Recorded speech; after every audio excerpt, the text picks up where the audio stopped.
Bonjour, bonsoir, je suis content de vous retrouver. J'espère que vous allez bien. Aujourd'hui, on parle de la santé des genoux. Et vous le savez, les conseils que je vous donne ne remplacent pas ceux d'un professionnel de la santé et vous allez trouver beaucoup d'informations complémentaires dans mes livres Plus jamais malade, mon approche globale pour un corps en santé. Lève-toi et marche, le remède miracle existe et il est gratuit. Pourquoi mon genou craque quand je marche? Les craquements pique notre curiosité. Vous êtes nombreux et nombreuses à m'écrire sur les différents craquements des genoux. Et d'ailleurs, aujourd'hui, je réponds à cette question sur les craquements des genoux. C'est assez fréquent que les articulations craquent. Un craquement sans douleur, ni blocage, ni instabilité est généralement sans gravité. Sans douleur, c'est clair. Sans blocage, pour ce qui est du genou, notre genou ne pourra plus plier ou ne pourra plus déplier. Ça, c'est un craquement qui entraîne un blocage et une instabilité. Il y a des patients qui vont nous dire « j'ai l'impression que mon genou va se déboîter. J'ai l'impression debout que mon genou va flancher. Je sens que c'est instable. Je sens que je vais perdre le contrôle de mon genou. » Ça, c'est de l'instabilité. Si vos craquements, non, ou le craquement qui se répète et que vous entendez ou que vous sentez n'est pas associé à un de ces trois éléments-là, en général, c'est beaucoup plus inoffensif. C'est probablement inoffensif. Un craquement accompagné de douleur ou de blocage peut, et le conditionnel est important, traduire une atteinte méniscale. C'est quoi les ménisques?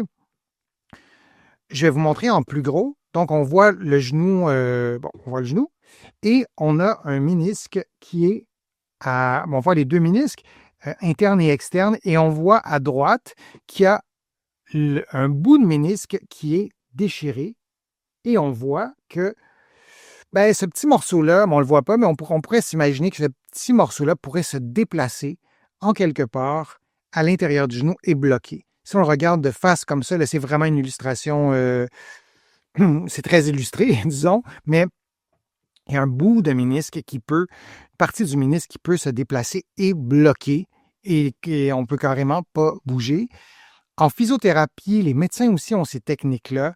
On évalue un genou avec nos mains en faisant faire un certain mouvement du genou avec les deux parties du genou, le fémur et le tibia aussi pour résumer, et on peut dépister des genoux pour lesquels les ménisques ou un ménisque en particulier va moins bien. Si je vous montre les ménisques dans un autre plan de l'espace, on voit ces deux ménisques en forme de C qui ne sont pas du tout pareils pour ce qui est du ménisque interne, pour ce qui est du ménisque externe. Et vous voyez aussi, c'est en anglais, pardon, j'ai les droits de ces illustrations-là seulement en anglais, mais c'est simple à traduire. Il y a différents niveaux de vascularisation, différents types de collagène. Hein. C'est pas un morceau de plastique, ça, c'est un tissu qui est complexe et on voit que la vascularisation des différentes parties des ménisques n'est pas la même si on est à l'intérieur du genou ou si on est en périphérie du genou. Et donc, quand on a un petit bout de ménisque qui se déplace, le genou peut bloquer et le genou peut craquer, le genou peut émettre des bruits. Et là, on veut consulter, on veut savoir ce qu'il y en est. Il y a il y a plusieurs années, en fait, quand j'ai commencé à pratiquer, on opérait vraiment très souvent des genoux qui avaient des ménisques de déchirés. Maintenant, c'est exactement l'inverse. Mais il y a des stratégies thérapeutiques qu'on peut prendre. Parfois, on va aller opérer, je ne dis pas qu'on n'opère jamais, mais en physiothérapie, on a des stratégies thérapeutiques qui sont intéressantes pour récupérer la mobilité du genou, pour être confortable. Un craquement de type, et là, pardon pour le terme, mais scrunch, peut être associé à une perte d'intégrité des surfaces articulaires et au processus dégénératif. C'est toujours impressionnant. En fait, moi, ça m'impressionne toujours de mettre ma main sur un genou d'un patient qui a des processus dégénératifs très, très avancés. Et on sent vraiment qu'il y a des frottements, on sent vraiment plusieurs types de bruits. Donc, l'arthrose avancée, je ne dis pas que c'est automatique, peut faire en sorte que notre genou émet des bruits. C'est gros, un genou, c'est aussi une caisse de résonance. Donc, parfois, les bruits, on les entend beaucoup. Et ça peut être de l'arthrose. Là aussi, il y a des choses à faire.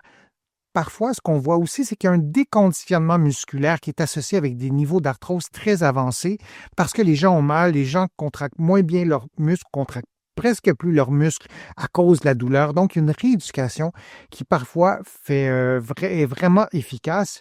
Dans les éléments aussi à considérer lorsqu'on a des craquements, qu'on a des bruits, en fait, qu'on entend du genou, si c'est suite à un traumatisme, bien là, évidemment, vous consultez. Vous arrêtez d'écouter ma vidéo si vous avez un accident d'auto et ça craque depuis ce temps-là et vous allez voir le médecin pour avoir une évaluation, pour voir ce qui se passe avec votre genou. Je ne voulais pas oublier de vous dire ça, mais des craquements inoffensifs, ça peut, et dans le genou et ailleurs, ça peut être aussi le liquide synovial, hein, ce liquide qui lubrifie les pièces dans vos articulations. Donc, ce liquide peut aussi produire des bruits articulaires sans douleur ni inconfort, un peu comme une bulle. Je ne sais pas si c'est visible, mais c'est du papier bulle. Nous, au Québec, on appelle ça comme ça. Je ne sais pas chez vous comment vous appelez le papier bulle, mais le son que ça émet quand on fait, je ne sais pas si je vais pouvoir le faire, mais quand on fait craquer nos doigts, par exemple, et on entend le petit pop, ça peut être l'équivalent, disons, d'un petit truc d'air qui se déplace et qui émet un bruit.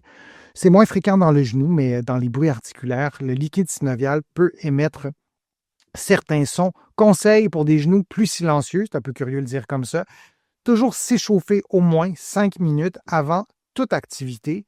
Que vous ayez de l'arthrose au niveau des genoux, que vous ayez un problème très intermittent de ménisque au genou qui ne vous cause pas de problème et vous entendez le cloc. Et parfois, ça bloque, mais c'est gérable. Et vous avez consulté, mais on vous a dit qu'il n'y avait rien à faire, donc il n'y a rien de grave.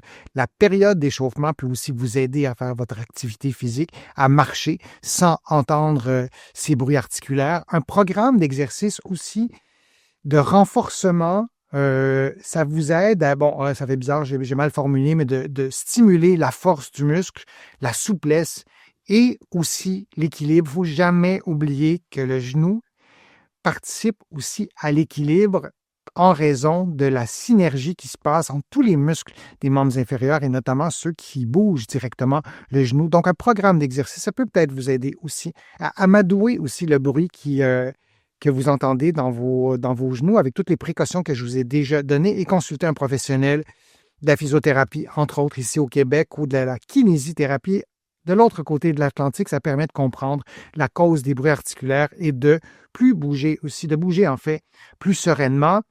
Et n'oubliez jamais, je vous l'ai déjà dit, qu'une blessure qui est mal guérie, un craquement qui fait mal, qu'on néglige un peu, on se dit, bon, ça va s'en aller. Si après un mois ou deux, c'est pas parti, peut-être que ça partira jamais ou peut-être que ça partira pas tout de suite. On veut s'assurer que vous n'êtes pas en train de vous blesser, qu'il n'y a pas quelque chose de dommageable, parce qu'un petit dommage causé à répétition, plus tard, ça peut être parfois plus difficile à récupérer, de retrouver sa forme d'avant. Je simplifie un peu, mais vous comprenez l'idée. Donc, je vous encourage à vraiment consulter le plus rapidement possible lorsque vous avez des craquements qui correspondent aux craquements qui sont plus inquiétants, ou en tout cas qui méritent une évaluation. Je vous remercie d'avoir été là. Je vous remercie pour vos questions. C'est toujours un plaisir de vous présenter mes contenus. Je suis toujours ravi de lire vos commentaires sur les réseaux sociaux. Je note toutes vos questions. Je vous invite à les formuler, vos questions, et je vais y répondre dans de prochaines vidéos. Parfois, j'ai le temps aussi de vous répondre individuellement. Vous allez trouver beaucoup d'informations sur mon site web, le www.denisfortier.ca. Vous allez pouvoir aussi vous abonner gratuitement à mon infolettre et vous allez trouver beaucoup d'informations dans mes livres, notamment Plus jamais malade, mon approche globale pour un corps en santé et Lève-toi et marche. Vous le savez, j'ai écrit plusieurs autres livres et vous allez trouver donc beaucoup d'informations dans ces livres-là. Je vous remercie pour les contributions. Vous êtes vraiment très fidèles sur ma chaîne et ces contributions m'aident à vous présenter de nouveaux contenus jour après jour, semaine après semaine, et je suis toujours ravi de le faire.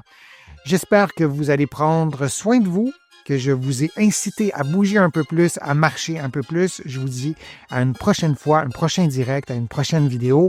Je suis Denis Fortier. À bientôt.